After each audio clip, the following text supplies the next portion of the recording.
Hindi posibleng maging mayaman ang Pilipinas. Ito ang bulong ng pagdududa sa aking kalooban. Ako si Maria, isang flight attendant para sa isang airline sa Dubai. Sa gitna ng matinding takot dulot ng emergency landing, ang lugar na aking tinapakan ay ang Ninoy Aquino International Airport, NAIA, sa Pilipinas. Sa aking isip, ang tanging alam ko ay ang hindi magagandang karanasan ko sa ibang bahagi ng Asya, kung saan nakita ko ang dumi at bastos na serbisyo. Naniniwala akong halos pareho lamang ang Pilipinas, isang magulo, walang puso at hindi komportableng lugar. Ngunit ang hindi kapanipaniwalang mabilis na pag-aksyon ng mga tauhan sa paliparan, ang isang tasang Barako coffee sa sahig ng hotel, ang tanawin ng mga taong maayos na pumipila sa istasyon ng LRT, MRT, ang bata na nagbalik ng wallet na napulot, ang mga babaeng ligtas na naglalakad ng mag-isa sa gabi, at ang di kapanipaniwalang kalinisan ng mga banyo sa istasyon, ng tren. Lahat ng ito ay unti-unting winasak ang aking mga pagtatangi. Sa huli, ang lahat ng ito ay naging luha. Ano ba talaga ang tunay na kayamanan? Ito ang sagot na unang natutunan ko sa Pilipinas. Ako na ipinanganak at lumaki sa Dubai. Ang kwento ngayon ay maaaring tahimik, ngunit tiyak na yayanig sa iyong mga pananaw. Subukang manood hanggang sa huli. Ang pangungusap na hindi posibleng maging mayaman ang Pilipinas ay nabuo na sa aking isip bago pa man ako tumapak sa NAIA. Nang marinig ko ang anunsyo ng emergency landing habang nasa eroplano, ako si Maria, isang international flight attendant na based sa Dubai. Mahal ko ang kalangitan at higit sa lahat, gusto kong pangalagaan ang mga pasahero. Ngunit sa totoo lang, wala akong anumang espesyal na inaasahan sa Pilipinas. Sa halip, naniniwala ako na magkakapareho lang ang mga bansang Asyano. Isa sa mga dahilan ng aking pagtatangi ay ang aking karanasan sa isang malaking hub sa Asya ilang taon na ang nakalipas. Una kong nakita ang basura sa sahig, barado at walang tissue ang banyo. Ang mga pasahero at staff ay nagsisigawan sa isa't isa. Nang ako'y maligaw at magtanong, ang isinagot sa akin ay hindi maintindihang salita at inip na ekspresyon. Ang masamang impresyong iyon ay tumatak sa akin kahit pa naglingkod ako bilang isang flight attendant. Hindi lang iyon. Sa araw-araw na flights, madalas akong naiinis sa asal ng mga pasaherong galing sa Asya. Nakaupo sila sa hindi nakatalagang upuan, nakaharang sa pasilyo at maingay. Kapag sinabihan sila, pagkalipas ng ilang minuto, bumabalik sila sa dati. Bilang mga flight attendant, kailangan naming panatilihing magalang ang aming pananalita at sa aming puso, paulit-ulit lang kaming napapabuntong hininga. Mula sa mga karanasang ito, sarili kong hinatulan na magiging ganito rin ang Pilipinas. Gayunpaman, ipinagmamalaki ko ang aking propesyon bilang flight attendant. Naaalala ko pa noong una akong sumakay ng eroplano papuntang Europe kasama ang aking pamilya at kung paano ako magiliw na binati ng isang flight attendant. Noong bata pa ako, naligaw ako at hindi mahanap ang aking upuan mula sa banyo. Ngumiti siya at hinawakan ang aking kamay. Inihahatid ako pabalik. Ang kanyang figura noong araw na iyon ay napakaganda, tulad ng isang diyosa. Mula noon, nabuo sa aking isip ang pangarap na maging katulad niya balang araw.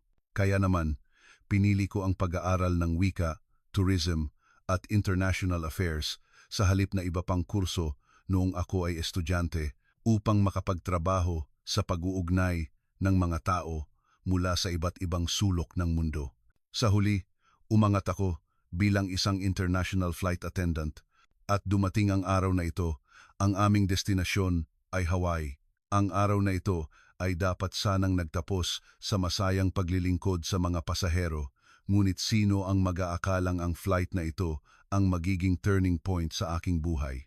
Umalis ang eroplano mula sa Dubai, naglalakbay sa kalangitan. Pagkatapos naming magbigay ng serbisyo ng inumin, huminga ako ng malalim at lumingon sa cabin mga pamilya na excited sa paglalakbay, mga magkasintahan na nagtatawanan, at mga negosyante na tahimik na nagbabasa. Habang tinitingnan ko ang mga kwento ng mga tao, iniisip kong magiging maayos ang araw na ito. Ngunit bigla na lang, bumukas ang pinto ng tadhana. Mula sa cockpit, narinig ang isang anunsyo. Malapit na tayong lumipad sa airspace ng Asya. Hindi pa natatapos ang sinasabi. Isang malaking ingay ang narinig sa kanan ng eroplano. Bahagyang umalog ang eroplano at napuno ng sigaw ang cabin. Bumilis ang tibok ng aking puso.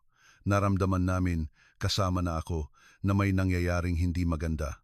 Pagkalipas ng ilang segundo, isang tensyonadong boses ang narinig mula sa speaker. Ang kanang makina ay nagbigay ng fire signal. Inilunsad na namin ang sistema ng pamatay sunog at pinatay ang kanang makina. Sa kasalukuyan, patuloy kaming lumilipad sa pamamagitan ng kaliwang makina, pakihanda at manatiling kalmado. Babaguhin namin ang destinasyon at magsasagawa ng emergency landing sa Ninoy Aquino International Airport, NAIA, sa Pilipinas. Pagkatapos ng anunsyo, nagulo ang buong cabin. Kahit ako mismo ay nanginginig dahil sa di pang karaniwang emergency na ito, bilang isang flight attendant, may isa lamang akong dapat gawin, panatilihing kalmado ang mga pasahero. Ayos lang po, huwag po kayong mag-alala, kami na po ang bahala, pilit akong ngumiti habang nakikipag-usap sa mga pasahero. Ngunit sa aking isip, nag-aalala ako, magiging ayos ba talaga kami? Sa kabila ng lahat, kailangan naming manatiling kalmado hanggang sa huli. Hindi ko pa alam noon, ngunit sa susunod na ilang oras, ang mga tanawin na makikita ko sa Pilipinas ay lubos na sisira sa aking mga nakaraang pagtatangi at magbibigay ng bagong sagot sa tanong, ano ang tunay na kayamanan? Ang ingay ng pagtama sa kanang bahagi ng eroplano ay tumagos sa puso ng bawat isa sa amin. Ang engine failure na ginaya namin nang walang katapusan sa pagsasanay ay naging katotohanan. Bagaman malambot at maliwanag pa rin ang ilaw sa kabin, biglang naging tensyonado ang atmosfera. Ang seryosong boses ng kapitan ay umalingaw-ngaw. Sa kasalukuyan, patungo kami sa NAIA. Inaasahang darating kami sa loob ng 40 minuto. Pakitiyak na nakakabit ang seatbelt at ihanda ang brace position, nasarurok ang kaba ng mga pasahero. Ang boses ng mga flight attendant na nagpapahanda sa mga pasahero para sa brace position ay umalingaw-ngaw sa cabin. Yumuko rin ako at paulit-ulit na sinasabi. Sa wakas, nakita sa labas ng bintana ang hanay ng mga ilaw iyon, ang runway ng NAIA.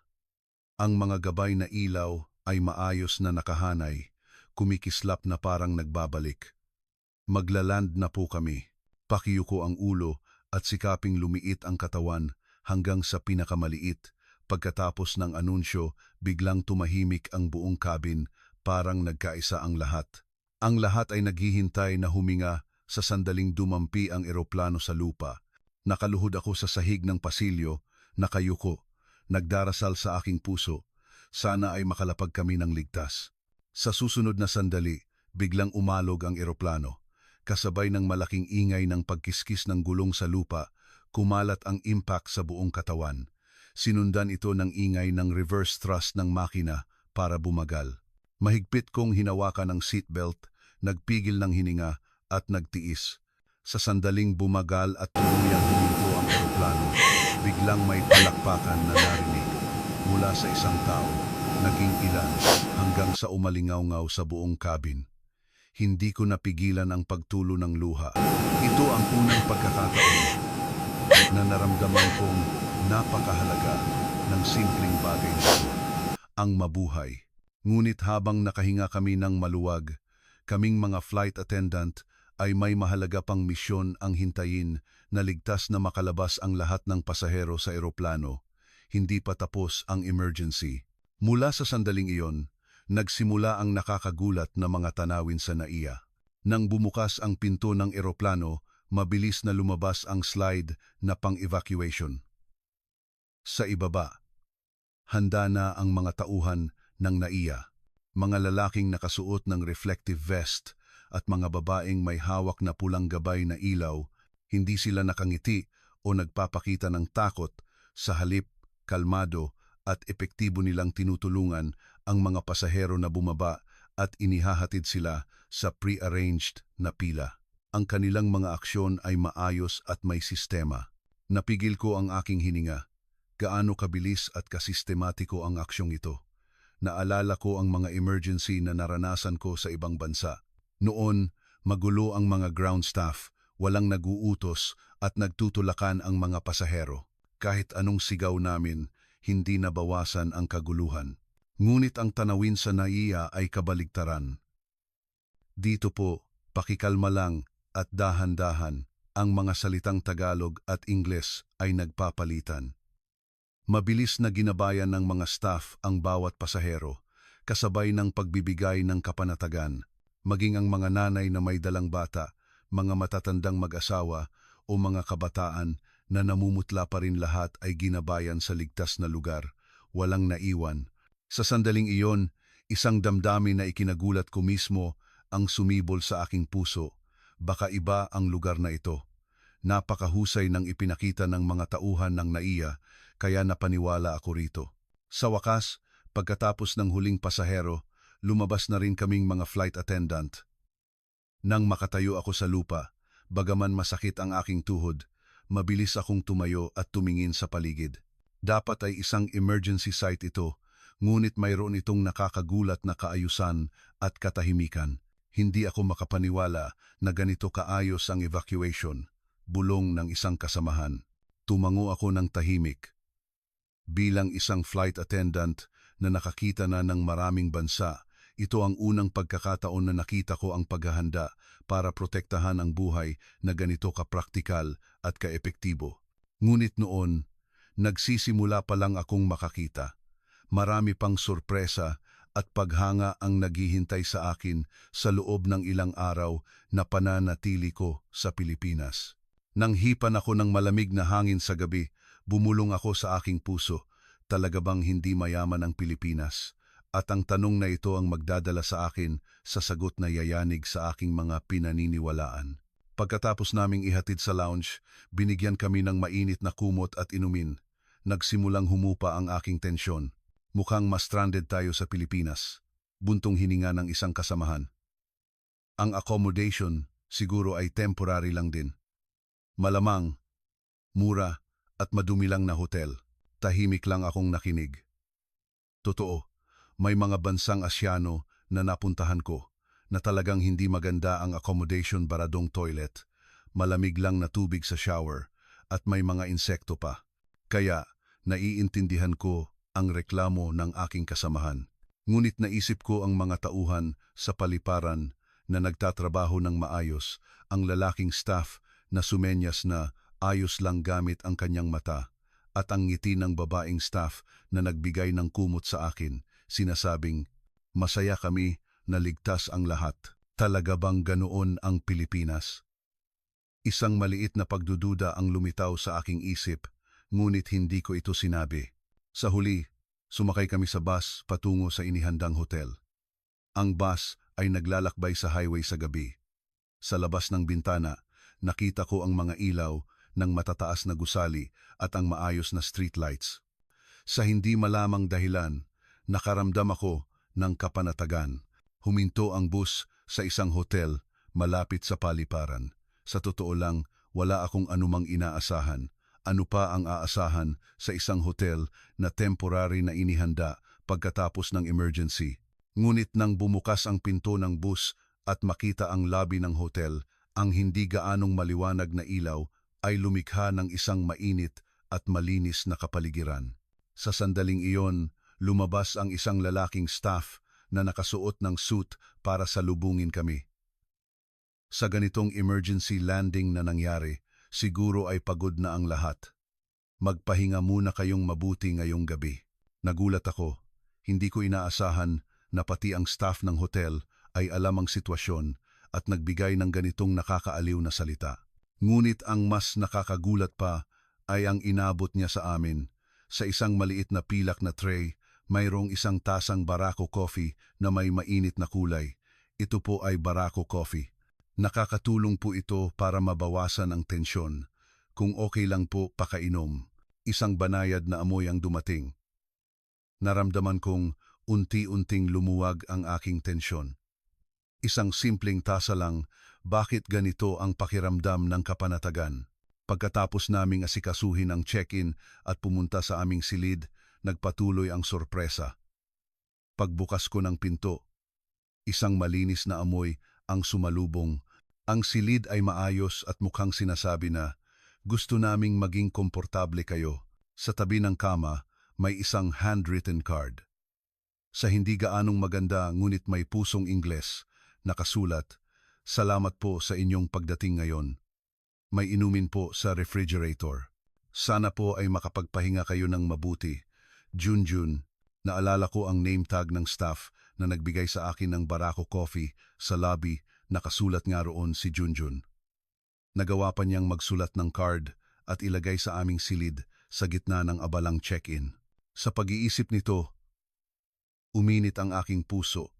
Hindi ko inakala na sa isang hotel na tinuluyan ko dahil sa emergency landing sa isang bansa na hindi ko alam, makakatanggap ako ng ganitong detalyadong pag-aalaga. Narinig ko ang boses ng kasamahan ko sa katabing silid. Ang linis. Hindi naman masama, ano? May nagsabi pa, mukhang iba nga ang Pilipinas. Sa gabing iyon, natulog ako ng mahimbing. Mula nang maging flight attendant ako, wala pa akong gabing natulog ng ganito katahimik pagkatapos ng isang emergency. Ngunit ito ay simula pa lamang. Sa ikalawang araw, mas nakakagulat pang mga tanawin ng Pilipinas ang naghihintay. Pagkagising ko kinaumagahan, nakaramdam ako ng di kapanipaniwalang gaan. Kadalasan, sa ikalawang araw pagkatapos ng emergency, ramdam pa rin ang pagod. Ngunit ngayong umaga, parang nagbago ang aking katawan. Ang sikat ng umaga ay tumagos sa malaking bintana. Tiningnan ko ang maayos na cityscape sa labas. Nag-shower ako at ginamit ang mga tuwalya na inihanda ng hotel. Ang malambot na texture at malinis na amoy ay nagpagaan sa aking pakiramdam. Pagdating ko sa lobby, nakita ko si Aya na naghihintay. May malapad siyang ngiti. Uy, ang ganda ng tulog ko kagabi. Parang napunta ako sa ibang mundo. Alam mo, pareho tayo ng nararamdaman, sabi ko. At sabay kaming nagtawanan. Sa sandaling iyon, lumapit si Mr. Junjun, ang tagapag-asikaso namin kagabi. Magandang umaga, kumusta po ang tulog ninyo? Napakaganda, salamat po, sagot ko ng natural. Ngumiti siya ng may kasiyahan at nagdagdag ng may pagmamahal na tono. Maganda po ang panahon ngayon. Masaya po sigurong lumabas. Ang karanasang iyon sa loob ng isang gabi sa hotel ay tuluyang nagpabagsak sa aking ideya na halos pareho lang ang mga bansang Asyano. Natutunan ko rin kung gaano kalaking pagbabago ang nagagawa ng kalinisan at katahimikan sa isang tao. Ngunit ito ay simula pa lamang. Nagpasya kami ni Aya na pumunta sa downtown. Sinabi ni Aya na gusto niyang makita ang viewing deck ng Ayala Triangle. Iniangkop mula sa Taipei 101, ginagawang isang simbolo ng modernong Pilipinas. Ang babaeng staff sa front desk ay tumango. Kinuha ang isang mapa. Mula sa hotel, sumakay po kayo ng Airport Express train papuntang LRT, MRT station, pagkatapos ay lumipat sa Red Line patungong Ayala. Napakadali at ligtas. Maayos na iginuhit ang ruta sa mapa gamit ang pulang ballpen at may mga label sa Ingles. Pagdating namin sa istasyon ng LRT, MRT, nakakagulat na may mga signage sa Ingles na madaling maintindihan. Maraming tao ang naghihintay ng tren sa platform, ngunit walang nagtulakan. Lahat ay maayos na nakapila. Nang dumating ang tren, ang mga nasa harap ay humihiwalay sa kaliwat kanan, nagpapahintulot na makalabas muna ang mga nasa loob. Walang gumagalaw hanggang sa makalabas ang huling tao. Uy, tingnan mo, mahinang kinalabit ako ni Aya. Parang may naguutos. Ano, hindi ako makapagsalita sa pagtataka. Sa nakaraan, sanay ako sa mga pasaherong nag-uunahan sa pagsakay ng eroplano. Ang ganitong kaayusan ay parang culture shock para sa akin. Walang naguutos, bulong ko kay Aya. Pero parang naiintindihan ng lahat ang hindi nakikitang patakaran na ito. Nagsimula akong ma-realize na hindi lang ito usapin ng kagandahang asal, kundi social wisdom, isang kultura kung saan iniisip ng mga tao ang kolektibo, hindi lang ang sarili. Nang umalis ang trend sa platform, mahinang tumawa si Aya. Kahapon, akala ko okay lang ang Pilipinas, pero ngayon gusto ko pang makita ang marami. Tumango ako ng tahimik dahil pareho kami ng nararamdaman. Paglabas namin sa istasyon patungong Ayala at umakyat sa tuktok ng Ayala Triangle, simbolikong viewing deck, halos nakalimutan naming huminga ni Aya. Ang sumalubong sa amin ay ang malawak na tanawin ng Metro Manila, walang katapusang mga skyscraper na maayos na nakahanay. Sa ibaba, ang Pasig River ay kumikinang. Ang ganda. Hindi pa ako nakakita ng ganitong kagandahan na puno ng di masabing paghanga ang aking puso. Ang kamangha-manghang lungsod na itinayo ng tao ay nakikipag-ugnayan ng maayos sa natural na tanawin tulad ng ilog. Ang pagkakasundo na ito mismo ay maaaring patunay ng tunay na kayamanan. Ito siguro ang kayamanan, lumitaw ang pangungusap na ito sa aking isip. May pinakamataas na gusali at mararangyang resort sa Dubai, ngunit ang tanawin ng Manila ay may ibang kapangyarihan. Ito ay isang lungsod na nabuo sa pamamagitan ng pinagsama-samang buhay ng milyon-milyong tao, ngunit nagpapanatili pa rin ng kaayusan at nakikipag-ugnayan sa kalikasan. Ngunit sa gitna ng katahimikan na ito, may hindi inaasahang nangyari. Namutla ang mukha ni Aya at nagsimula siyang maghanap sa kanyang bag. Nawawala ang wallet ko. Siguro naiwan ko sa banyo. Pagkatapos bumili ng tiket, biglang tumigil ang aking hininga. Alam namin pareho kung gaano kapanganib mawalan ng wallet sa ibang bansa. Nagsimula akong mawalan ng pag-asa. Saan man sa mundo, halos imposibleng maibalik ang wallet na nawala ito ang matagal ko nang pinaniniwalaan. Ngunit sa susunod, masasaksihan namin ang isa pang uri ng kayamanan ng Pilipinas. Nakita ko ang namumutla at malapit nang umiyak na si Aya, kaya mabilis ko siyang dinala pabalik sa banyo malapit sa ticket counter. Ngunit wala ang wallet. Nang malapit na sanang umiyak si Aya, isang mahinang tawag ang narinig sa aming likuran. Lumingon kami at nakita namin ang dalawang Pilipinang babae na nakatayo, may pag-aalala sa kanilang mukha. Bagaman hindi sila matatas sa Ingles, ang kanilang hangarin na tumulong ay umabot sa aming puso. Iminungkahi nila na pumunta kami sa customer service at ipaliwanag ang sitwasyon. Pagkatapos naming ipaliwanag ang sitwasyon sa staff, seryoso siyang nakinig at pumasok sa loob. Pagkalipas ng ilang minuto, isang hindi kapani-paniwalang bagay ang nangyari. Ang hawak niya ay wallet nga ni Aya. Pareho kaming hindi makapagsalita ni Aya. Sinabi ng staff na may isang bata ang nakapulot at agad na dinala ng kanyang nanay. Walang nabawas sa loob at walang nagalaw. Niyakap ni Aya ang wallet at umiyak. Hindi ako makapaniwala. Mayroon bang ganito sa mundo? Tiningnan ko ang eksena at nakaramdam ako ng init sa aking puso. Sa karamihan ng mga bansa, imposibleng maibalik ang nawawalang wallet. Ngunit sa Pilipinas, kahit ang mga bata ay alamang pagbalik ng mga napulot, ang dalawang babae na tumulong sa amin ay ngumiti rin nang makita ang aming kaligayahan. Masaya kami para sa inyo, sabi nila. Hindi sila humingi ng anumang kapalit. Nagbahagi lang sila ng kaligayahan sa amin at kumaway bago umalis. Naramdaman ko ang matinding pagkabigla sa aking kalooban. Hindi lang ito aksyon ng ilang taong may mabuting puso, kundi patunay na ang katapatan at integridad ay malalim na nakaugat sa lipunan na ito. Pagkatapos ng pangyayaring iyon, nagpasya kaming mamasyal sa Makati Central Business District, iniangkop mula sa Sinyi Commercial District. Sa gabi, ang lugar ay maliwanag at punong-puno ng tao. Medyo nag-alala ako. Sa ilang bansa sa Middle East o Europe, mahirap isipin na maraming babae ang naglalakad ng mag-isa sa gabi. Ngunit paglingon ko, nakita ko ang mga dalagang naglalakad ng mag-isa habang naglalaro ng smartphone at mga babaeng mukhang katatapos lang magtrabaho, may dalang shopping bag at naglalakad patungo sa MRT. Ang lahat ay mukhang relax at masaya. Walang natatakot. Maria, tingnan mo. Lahat sila ay nag-iisa. Kaya naglakas loob akong magtanong sa isang restaurant staff. "Excuse me, hindi ba delikado para sa babae ang maglakad ng mag-isa sa gabi?" Ngumiti siya at sumagot, "Madalas magtanong ang mga dayuhan yan. Pero araw-araw akong nagtatrabaho dito at umuuwi akong mag-isa sa gabi at hindi ako kailanman nakaramdam ng panganib." Tingnan mo doon. Itinuro niya ang 2 pulis na nagpapatrolya. May mga pulis na nagpapatrol sa gabi, kaya ligtas ang pakiramdam ko. Natulala ako.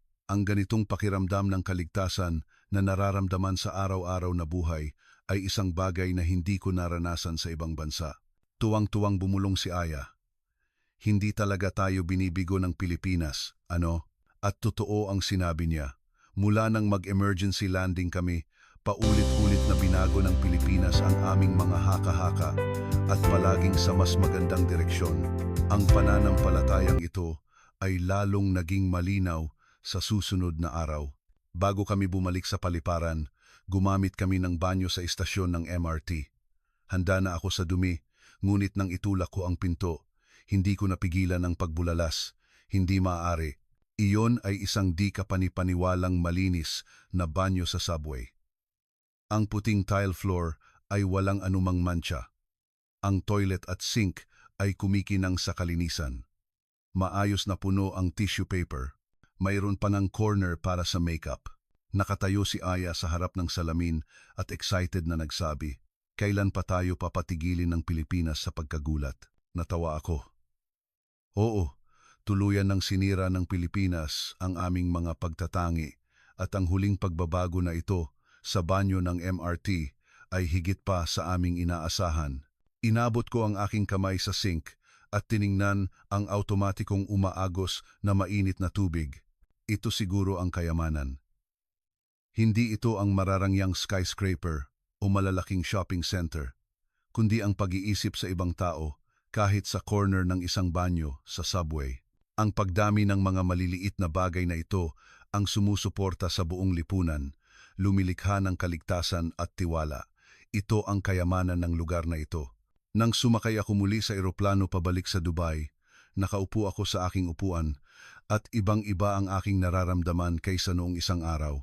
Mula sa isang taong naniniwalang hindi posibleng maging mayaman ang Pilipinas na puno ng init at matibay na damdamin ng aking puso. Tiningnan ko ang mga ilaw ng runway sa labas ng bintana at naaalala ang lahat ng aking karanasan. Ano ang kayamanan? Akala ko, ito ay economic power at visible luxury. Ngunit ang kayamanan na nakita ko sa Pilipinas ay iba. Ito ay ang kalinisan na nagmumula sa pagmamalasakit sa kapwa, ang mga patakaran na itinatag para mapanatili ang kaayusan, at ang wisdom na iniisip ang kolektibo. Ang lahat ng ito ay tumagos sa buong lipunan, kaya naging isang pambihirang lugar ang Pilipinas na ligtas at kaaya-ayang tirahan sa mundo. Ang Pilipinas ay tunay na mayaman. Bumulong ako sa aking puso. Ang kayamanan na iyon ay hindi nabibili ng pera o langis. Ito ay ang katapatan, kabutihan, at kaayusan na nakaugat sa puso ng mga tao. Iyon ang tunay na kayamanan. Ngayon, gusto kong tanungin ang bawat isa. Para sa iyo, ano ang kayamanan? Ang sagot na nakuha ko mula sa maikling biyaheng ito ay isa lamang. Ang kayamanan ay umiiral sa puso natin na nagrerespeto at tumutulong sa isa't isa.